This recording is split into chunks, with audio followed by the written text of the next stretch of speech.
My name is Colin Meade, and I'm an English Opens Doors program volunteer. I have a bachelor's in economics. That's my background. I had about 3 years of work experience as a financial analyst before coming to Chile. I did what's called the VS2 program volunteer, which is the full year, 2 semesters. I was placed right in the center of Santiago. For me, it was more the country than the program. I came to this program with a recommendation from a friend. It was a university friend who did this program in Iquique, highly recommended the way it's set up, the schools, the culture of Chile, and knowing that I wanted to travel to South America, this was a perfect fit. Looking back, I'm incredibly happy. I have to say that my life was really good in California. San Diego is somewhat of a paradise, and I don't regret leaving it at all. I've had an amazing experience here in Chile. Probably advice for anyone moving to another country, I came in with not too many expectations. The basic things were met. I had a Chilean host family that showed me some of the culture, and I was able to feel like a real high school teacher and teach English to students. But other than that, I try to be open to what was going to happen. So any email, super fast response. Pre-departure, because there's some questions with the visa, there's a lot of paperwork. I thought that was very helped. I don't have anything of an educational experience, so the orientation for me was very helpful. It was long, but it was the kind of in-depth pedagogy teaching that I needed. It gave me a great foundation into the kind of teaching style I could use and be effective in the classroom. So I'm very grateful for that week of orientation. Once I got going, I really felt that as much as I loved being a volunteer, I feel like I work for my school. Right? I am Insucano, Insuco Lago Montado. That's my school. And so it's really up to the volunteer to integrate into the school as much as they can, to find that relationship with teachers and students. And if need be, you can reach out to the program. But I find that Chileans are a very inclusive, welcoming bunch, so the teachers pulled me in right away. So I lived with one woman. She was what we call the psicopedagoga, or the learning disability specialist, might be one way to translate it, at my school. So it was really nice at home to have someone I could ask, hey, is it really a holiday next week? And have something out of that connection with the school. Very nice woman, really hardworking. Several times we weren't able to get in contact because she was off at her other job, but every time we talked, it was really nice. Santiago Centro, I lived basically, for anyone who's an American, 10 minutes from the equivalent of the White House, La Moneda, the palace. So my walk to school, I went past a church that I think would be an amazing tourist attraction, plus the presidential monument and several other, it'd be the changing of the guard some days. So it was really incredulous for me all the time to have that sort of central experience. Santiago is wonderful public transportation. I think that's true in a lot of places in Chile, in fact. Bus system's really good, so I could travel quite a bit. In terms of community, I felt that the community I belonged to was at my school. The other teachers invited me to all sorts of events. The religion teacher, he's the one that got me all the dancing events. He taught me cueca.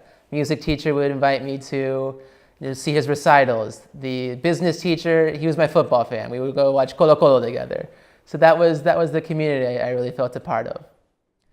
So I did end up going to a church, kind of met some friends there. We'd play soccer sometimes on the weekends. I was somewhat of a chaperone with the religion teacher I mentioned before for the folklore dance team. Obviously, I don't have any talent for cueca beyond the basic, but I could carry all their uniforms and be an adult mentor for events. And it's really fun to see students who don't have a lot of other options because they're public school students to be able to do something extracurricular and get out of the house and have something as a team. So it was fun to be a part of that. One of the values I have is that here in Chile, even talking, they invite you to things and there's an inclusivity that's amazing and generous. But even in casual conversation, you hear the word we a lot.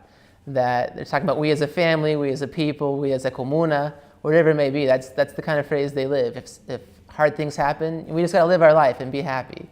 And there's a happiness here. There's complaints about corruption in politics. People get to that a lot. But I think deep down there's a happiness that's really effusive, that makes me happy and makes me want to be a part of the community. Being here a year, I don't see the timeline of the reform, but I do feel very involved in the school that I have. As a volunteer with your own classroom, you get to be the leader, right? You are a part of the English department. the head of the English department she's my boss, but she's more a colleague. We work together, we make our lesson plans together. So I'm not totally isolated when I grab my students and begin speaking English in a classroom. You have a lot of freedom on what kind of lessons you want, and then tailor it into the grammar that's part of the national curriculum. A lot of different things about the educational system. Punctuality is different. What kids might think is acceptable behavior in the classroom is different. But really, you're something unique. You're supposed to be different. So the idea if a student comes in shocked and not knowing what to do, fully expect that. That's going to happen. But the idea is that teachers, they care about their students. They're teachers for a reason. And so you're going to be involved in pedagogy, which is something I was interested in. I didn't have that experience, and I got to see what being a teacher is like. And I mentioned before with some of the extracurricular activities you get involved in, that some of the students don't have a lot of other options. So they're really stoked to get something unique, maybe even to talk to you outside of class, to be in your class and have a different form of teaching. So it's a good experience at the school. The challenge for me is how flexible you have to be. I might arrive to school Monday morning and they'll say, oh, by the way, we're going half hours today. There's an assembly at the end of the day, all your classes are cut in half. But why didn't you tell us before? No, it's because we decided about 2 minutes ago. So that's the kind of flexibility and challenge they might face. And it goes the other direction, where you might end up with a student group for an hour and 10 minutes and need to find a way to keep the lesson plans going. So there's a fun aspect of thinking on your feet. I think it develops you personally, but it's challenging, right? You got 20 faces staring at you and they needed your leadership. I think the most fulfilling part might not even be so specific to Chile, but being a teacher. If you have a student come in and say, oh, profe, what you taught me yesterday, I listened to in a song and it made me understand that song, and you feel that you've taught someone something, and that's super, super rewarding. You feel really good about that. I taught at a high school. You can be in either 5th to 8th grade or at a high school level. I only worked with high school kids. And a lot of them would come in saying, you know what, I don't like English at all. My previous teacher in elementary school didn't speak any English, handed me a book and said, okay, go ahead and learn. So for them, they say, oh, I have a teacher that's fun, I want to learn English now, and you're opening a whole new subject. Beyond English, but foreign language, which is really important, I feel is rewarding to me. Personally, and I really hope to take this back to the US with me, as I'm much better at sharing, is there's simple things that you're out with friends and say, oh, I gotta go run to the APM. You don't just wait in the corner for them, you walk with them. There's a togetherness here that I feel is special, and there's a love that I really enjoy. The teachers at my school gave me sort of a going away celebration, and there were tears. Those are memories that I'll keep absolutely forever, and it is something truly, truly special. So that's the personal development. Professionally, I'm actually intending to enter an MBA program next fall, and I was able to conduct several of the interviews for that here in Santiago. So it was no problem to leave the country with my long-term goals in mind. And some of the things I said in my MBA interviews are the professional skills that I learned in Chile.